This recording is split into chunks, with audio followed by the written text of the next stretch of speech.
I played football, basketball, cross country, and track in high school. I played soccer before that. Josh Wheeler is a guy after my own heart. We have a lot in common. I've done a lot of different sports over the years, and I've loved all of them.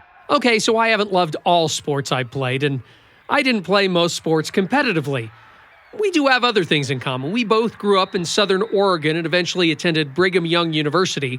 I graduated in 1998. I didn't know what I was doing, so I didn't finish. Josh and I also know how to ride motorcycles, though I haven't been on one since I was a teenager. I would guess everyone who's been on a motorbike has had some sort of accident, but my worst crash doesn't compare with Josh's. Well, I was 26. I was driving my motorcycle home from my brother's graduation party from BYU, and lady wasn't paying attention and hit me, and I broke my neck and my back and a lot of other things. I have a spinal cord injury, so because of the spinal cord injury, my legs are paralyzed. I actually took about 11 months before I became independent again. Josh's independence would come in the form of a wheelchair. There was ups and downs. But one of his ups was finding sports again after moving back to Oregon. I met a guy who played wheelchair basketball, and I played a little bit with them. And then I went back to Utah, and somebody from the Utah wheelchair rugby team came in and asked me if I wanted to come to a practice. And so I went to a practice, and I fell in love with it. He joined the team and started playing in tournaments. And so I played against the University of Arizona team quite a bit, and they were at a whole different level than us. They were a lot better than us. Josh's Utah team decided to play just for fun. So with a lot of thinking, a lot of contemplating, a lot of weighing my options, I decided to go to play down in Tucson and at U of A. Let's be honest. I didn't even know the University of Arizona had a wheelchair rugby team, but they have so much more than that, and it's so much more than sports. I will forever be appreciative to the University of Arizona. It's been something that has enabled me to be able to do something after sport. Welcome to BYU Radio's Big Stories, telling the amazing and inspiring tales from the Big 12 and beyond. I'm your host, Cleon Wall. Our episode, Inspiring Greatness, Arizona's Adaptive Sports Legacy. That's the power of sport. When trying to find great stories for the show, I usually start out with a very broad internet search to see if anything seems like a big story. Something that will inspire everyone to do better and be better. While I was searching, I found a YouTube video from the Pac-12 network from 2019. Kate Scott was interviewing Arizona Adaptive Athletics Director Pete Hughes about their wheelchair basketball team and star player Joshua Brewer. We're ranked 5th in the nation right now, and we beat the number 3 team in the nation this last weekend in Sacramento, so we're really excited about that. We'll be playing in the national championships in Cleveland area at the end of March. As I listened, I started searching for how many universities have wheelchair basketball or other adaptive sports. There weren't many, and the majority of programs were not in the Western United States. Then Pete said something else that caught my attention. I think frequently people still think, oh, it's just a feel-good story. We do inspire, but we aim to inspire through our athletic ability, not the fact that we're just out here, playing a sport. That sounded like a big story to me. I knew I needed to visit Pete in Southern Arizona to find out more about the program and the people who make up the program. Pete invited me inside of the University of Arizona's Disability Resource Center and immediately gave me a tour of their weight room. You'll see the equipment is accessible, so if you want to work out in your wheelchair without a transfer, you can do that. One of the big things for wheelchair users is the amount of transfers. It is damaging to your shoulders, right? Because it's an awkward movement, so you want to limit those as much as possible if you can. We build our strength and conditioning to prevent overuse syndrome, and so a lot of our personal trainers are working on like balance, making sure you work out your back muscles, make sure that you do some backwards pushing, and also try to eliminate the fatigue syndrome of a long seasons. We also have a wheelchair shop over here. So these are some of our wheelchair racers that we're fixing up. Pete is a former Wildcat adaptive athlete and coach, but his path to adaptive sports came begrudgingly. He thought his destiny lied in coaching football. I got a volunteer job coaching in La Jolla High School, and fell in love with that. The next year I was the head coach of a freshman team, and I was successful everywhere. Then I went to Banning. We went to the CIF championship as an offensive coordinator, and I just wasn't getting the head coaching jobs. I was young, I was cocky, and I was like, oh, it's because I didn't play. So he decided to get a sports psychology degree in Australia so that he could be a better coach. My professor said, I want you to work with the wheelchair sports teams in Australia. And I was like, oh gosh, I just wasn't really interested. Never had been in a wheelchair, and I walked in and there was, I think, 4 Paralympians on that court. And you could immediately see how elite they were. Dave Bonavita, who was a Paralympic track coach, I got assigned to work with him. We became good friends, and he said, you're too young and aggressive not to play. You should play. And I'm like, but a chair doesn't fit. Pete's condition prevented him from using a regular wheelchair. I was born with a condition called arthrogryposis, which is irregular curvature of the joints. So in my case, my hips, knees, and ankles are fused. I can walk. I walk like a penguin or Frankenstein, and was called that frequently. His straight legs didn't deter Dave Bonavita. He owned a wheelchair company, and he made me a wheelchair for my work with his wheelchair rugby team. He was the coach, and then he was a player on the wheelchair basketball team. Just like Josh Wheeler, playing sports transformed Pete.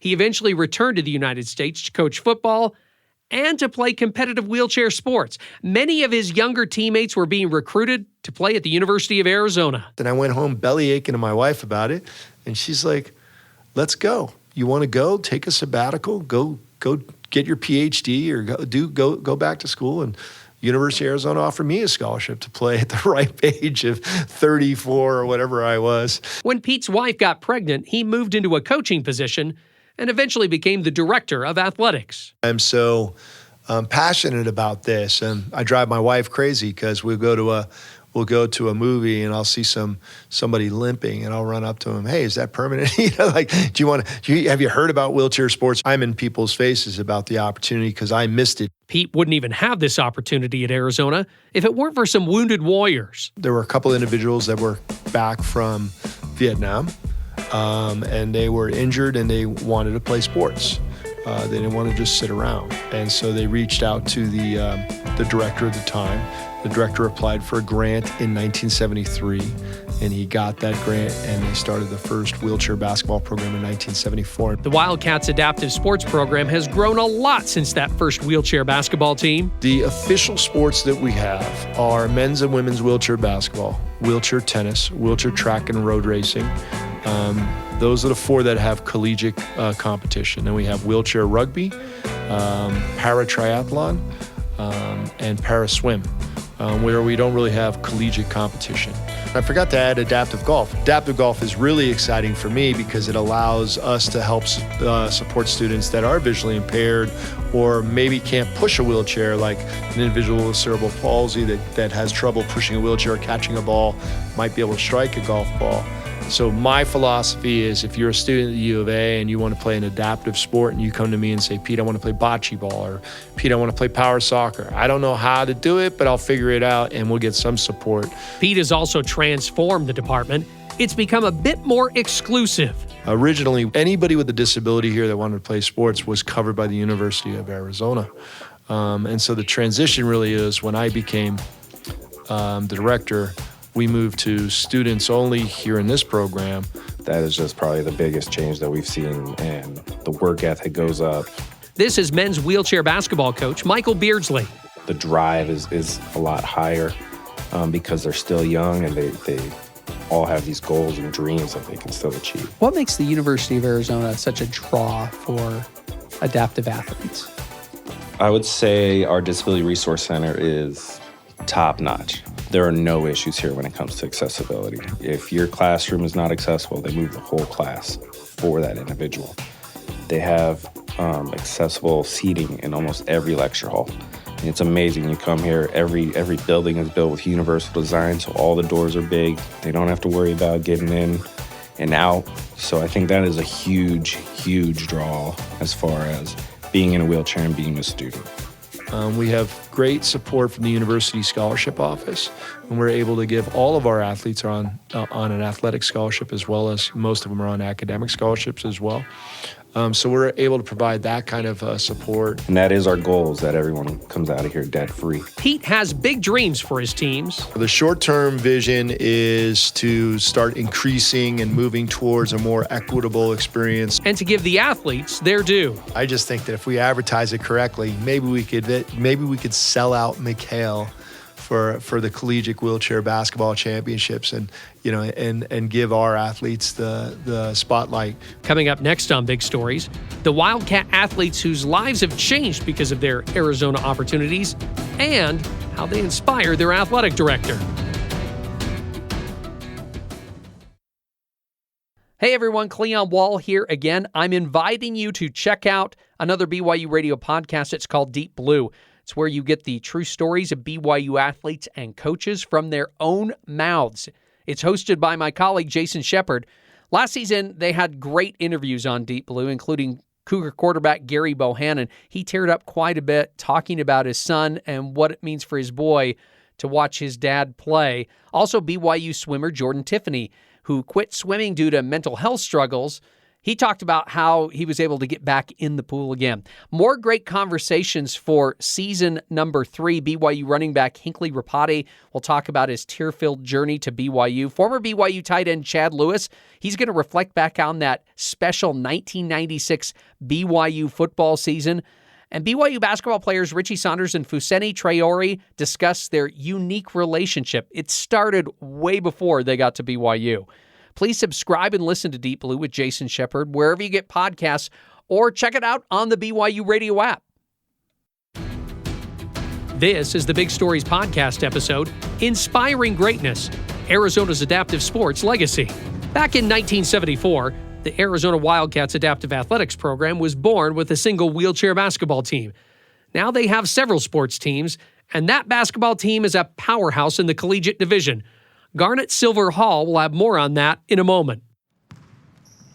Now, Garnett is just one of the Wildcat wheelchair basketball players. He showed off his mad skills to me inside the Student Recreation Center on the U of A campus.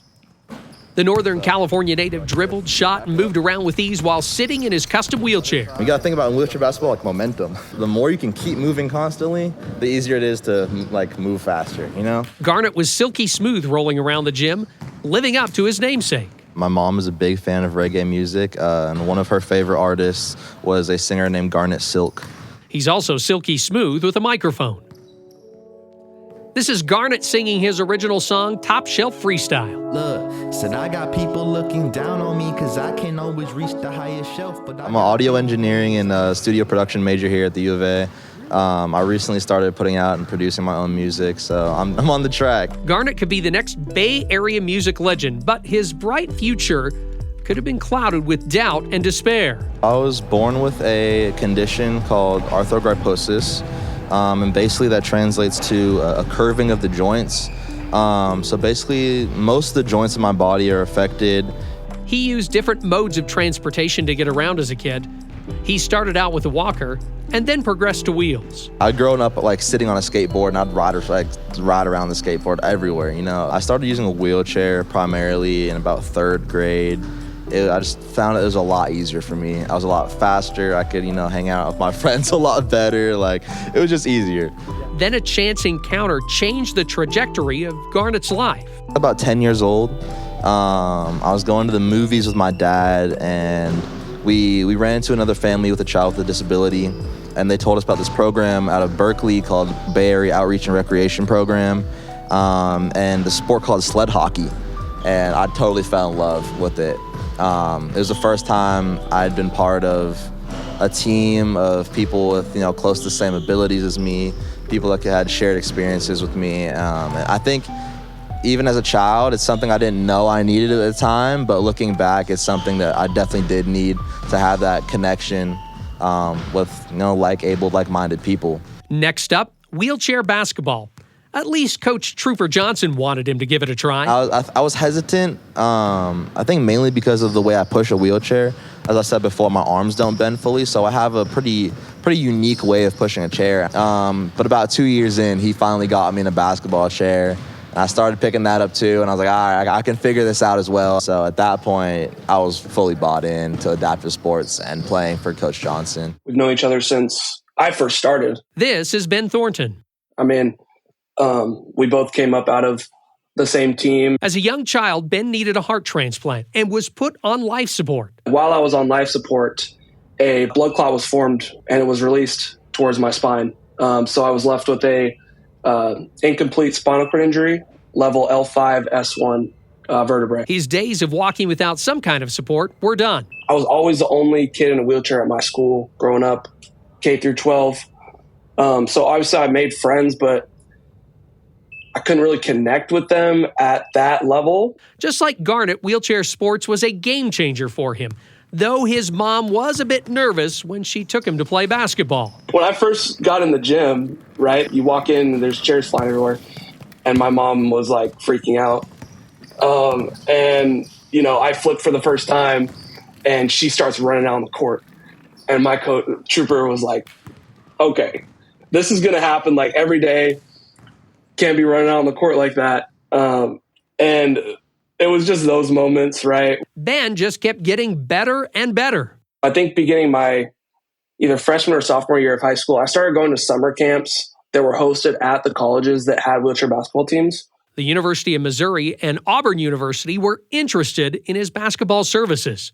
He didn't even think about playing for the Wildcats from Tucson. Now, it might not make sense, but University of Arizona used to compete against strictly men's teams. They didn't compete against other colleges. So they weren't really on my radar. I wanted to play collegiate basketball because, I mean, it's a super cool opportunity, right? Eventually, Arizona returned to the collegiate division and offered Ben a scholarship his senior year of high school. It was crazy. I remember the day like it was yesterday. Yeah, I mean, just compared to what other offers I was getting, it was just different. And not only that, but the family at Arizona was way different than anything I had seen at other schools. Oh, and Garnett also accepted a scholarship to play for the Cats. Like me and my best friend could come play basketball together in college. And just, yeah, the whole journey we had been on from day one, it just seemed right to continue that. We ended up being roommates for 2 years. The wheelchair basketball teammates had to adjust to college and playing for a full-time coach who wanted to practice a lot. We do official practice 5 days a week, which is a 2-hour session. This is Ben and Garnett's coach, Michael Beardsley. And then we do 2 sessions that are purely scrimmage, where we work on game scenarios or lineups. And then the guys work out 3 times a week in groups right here in our gym. So that was one of the hardest things for me to adjust to coming into college. But now, I mean, I love it. I get to play basketball every day with my teammates, see my coaches every day. And I have never progressed more. Ben Thornton, he's our captain. He is a big success story. Wasn't highly recruited. He came in and he got mono the first year. So basically didn't play for 2 years, comes out, an All-American. Now he's a fringe USA player. Ben graduated with his bachelor's degree and is now pursuing his master's.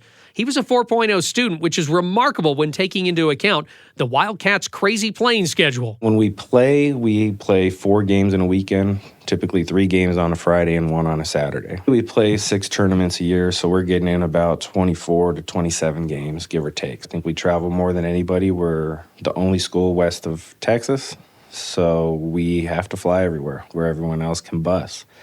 But it's fun. You know, a lot happens on those road trips, and there's a lot of team bonding and, you know, just messing around. But this team wasn't messing around during the 2022-2023 season. We locked in, and we went undefeated that following year until the national championship.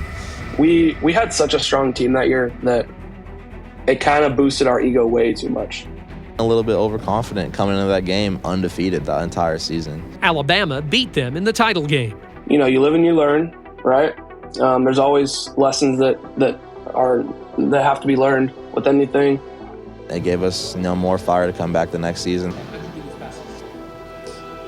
It was almost the same story. We didn't go undefeated. We made it back to the championship, and we lost again. So, yeah, it's been rough. It's hard coming that close 2 times and not being able to get there.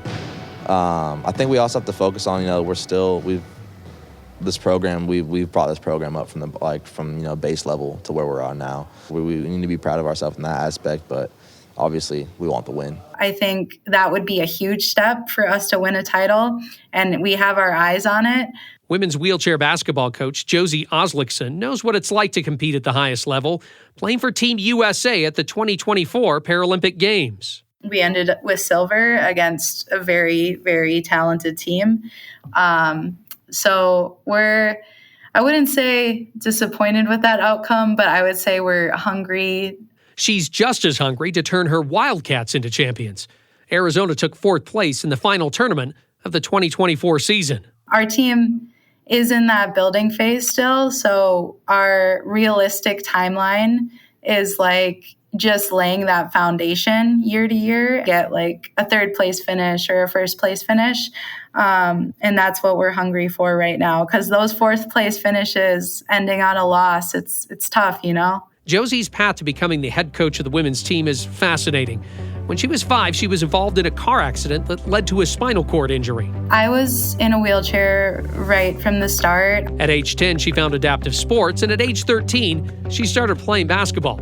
She was good enough to receive a scholarship from the University of Texas at Arlington. The Lady Moving Mavs. Texas got the old school team names, but yeah, that's what was on our uniforms. We got a national title my sophomore year, so that was super fun and kind of just showed that we made the right decision. And then I ended up transferring from Texas because it wasn't the right fit for me, academically, and just I had other things that I wanted in my life besides basketball. She wanted to attend New York University. I was really drawn to NYU's screenwriting program. So I got into NYU and I was like, well, that's crazy. I feel like I have to go pursue that opportunity because that's such a selective school to get into.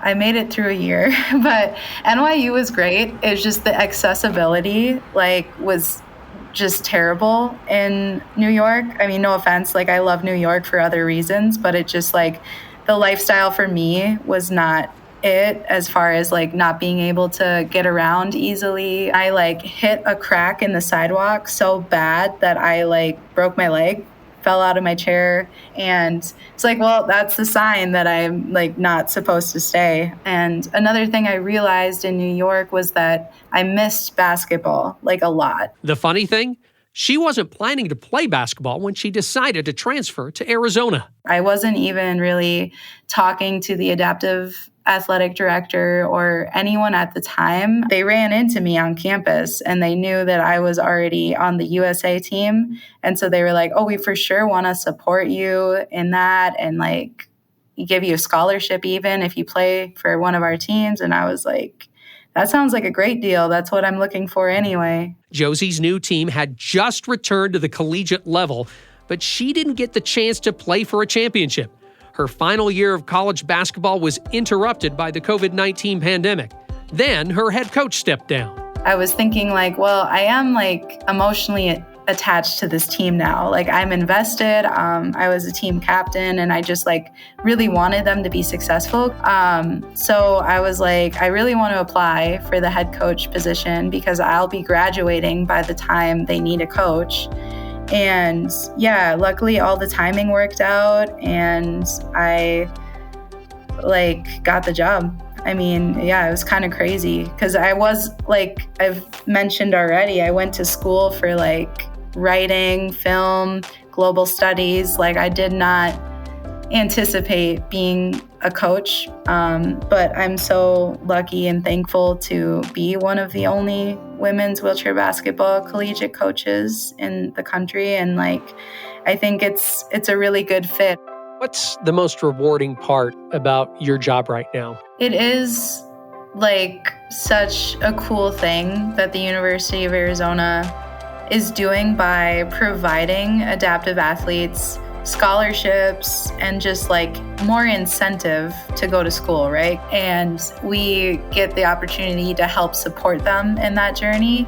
And then, they're better off when it comes to finding a job in the workplace. I mean, this maybe is well known, or maybe people don't know this, but like when you have a disability, it's hard to find a job sometimes. But it makes it a little bit easier if you have a college degree to back you and say, okay, yes, like I use a wheelchair or I have a disability, whatever it may be, but I'm college educated and that is why you should hire me. That brings us back to Josh Wheeler. He's that wheelchair rugby player from the start of this episode who didn't get his degree at BYU, but moved to Tucson to continue playing his favorite sport. In 2018 and 2019, we actually won the national championship. That was pretty cool. And then COVID happened. Rugby basically got stopped. It was canceled for everything. And so I was not doing anything. I felt like it was time to go back to school. And I got into U of A and I got funding for it. He decided to study accounting. I always liked numbers growing up. I liked spreadsheets. I liked math and all that type of stuff. Accounting is a tough degree. It's not easy. But every time I took one, I was like, I like this. I like it even more.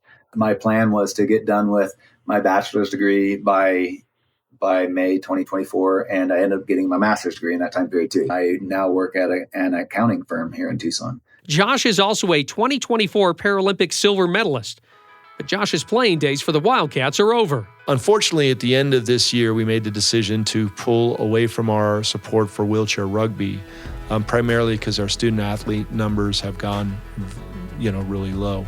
Yeah, it is sad because I was planning on staying and playing with the team because they've helped me out so much. And so I was planning on sticking around and helping develop the younger crew of people that were coming through. But Josh is grateful for what Arizona provided him. That benefited my life in ways that I probably will not know for however many years to come. As I concluded my interview with Arizona Adaptive Sports Director Pete Hughes, I couldn't help but think of his statement that he doesn't want people to be inspired by the fact that adaptive athletes can play sports just like the rest of us. He wants us to be inspired by their awesome play on the court or track.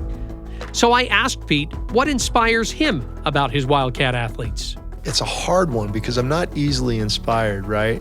I'm more inspired by the fact that they come together as a team and a group for a common goal, and that they work and support each other. That's what really inspires me. Like the track team, we went up to Oregon, and what inspired me was that none of the men finished in the top 3, and yet the whole team stayed to cheer on the top 3 winners that happened to be from Illinois.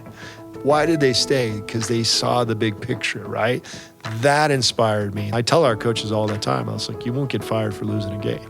Not here, not ever, right? The process is what counts. And I feel like we're just on the right process with these athletes. Inspiring Greatness, Arizona's adaptive sports legacy, is produced and written by me, Cleon Wall. Music and post-production by Kevin West. Make sure you watch BYUtv's Big Stories by logging on to BYUSN.com. Big Stories is a production of BYU Radio.